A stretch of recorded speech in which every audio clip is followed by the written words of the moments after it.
Per fotografare un edificio senza distorsione prospettica, la fotocamera va tenuta orizzontale, allontanandosi dal soggetto. Questa lezione vi spiega come la distorsione prospettica sia sfruttabile per ottenere effetti sorprendenti quando si fotografa un edificio.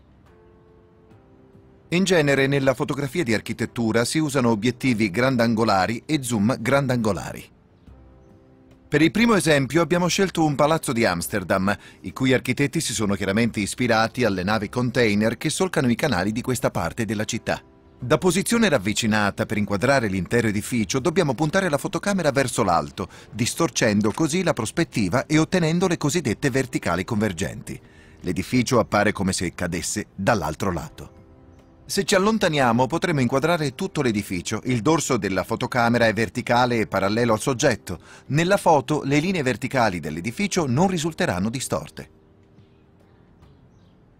Mantenendo il dorso della fotocamera in posizione verticale avremo però molti elementi in primo piano. Se questi non interessano a livello compositivo, potremmo ritagliare la foto successivamente. La chiesa di Algrim a Reykjavik in Islanda è opera dell'architetto Guðjón Samúelsson. Sia i materiali che le linee rimandano al paesaggio islandese e alle formazioni di basalto qui presenti. Sfrutteremo stavolta la luce serale. D'estate in Islanda il sole non tramonta e la luce acquista un'aura di magia.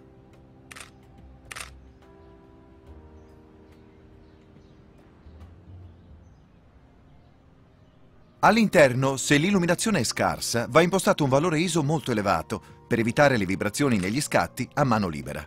L'obiettivo VR Nikkor ci offre più tolleranza. Più il valore ISO è elevato, minore è la luce necessaria. Lo svantaggio di un valore ISO troppo elevato è una maggiore presenza di disturbo nell'immagine.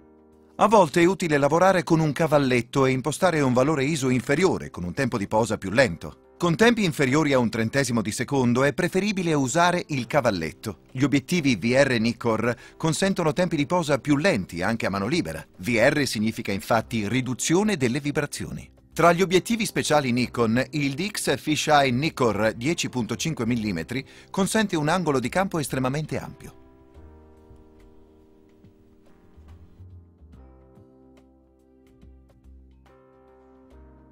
La distorsione delle linee dà a questa foto grande efficacia visiva. Se invece non si desidera la presenza di distorsioni, è anche possibile eliminarle successivamente usando il software Nikon Capture NX, come vedremo nelle lezioni dedicate a questo argomento. Edifici più piccoli, come la chiesa di Vik, sempre in Islanda, spesso consentono di ottenere interessanti effetti fotografici. In questo caso è importante che il paesaggio risulti parte integrante della foto.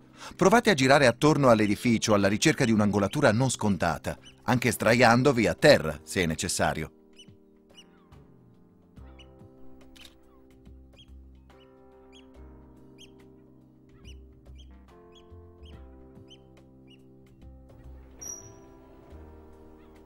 Per questa foto abbiamo usato l'obiettivo DX Fisheye Nikkor 10.5 mm.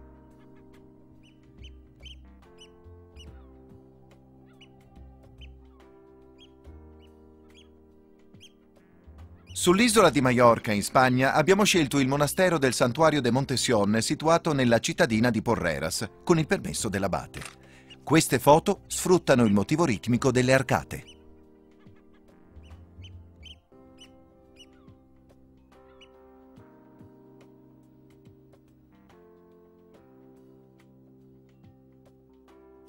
Dal loggiato possiamo scattare una foto del chiostro.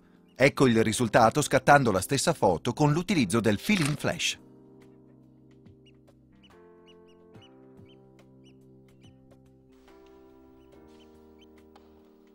Per fotografare l'interno usiamo l'obiettivo DX Fisheye Nikkor 10.5 mm con l'ausilio del Flash Nikon Speedlight SB600 a causa della scarsa illuminazione.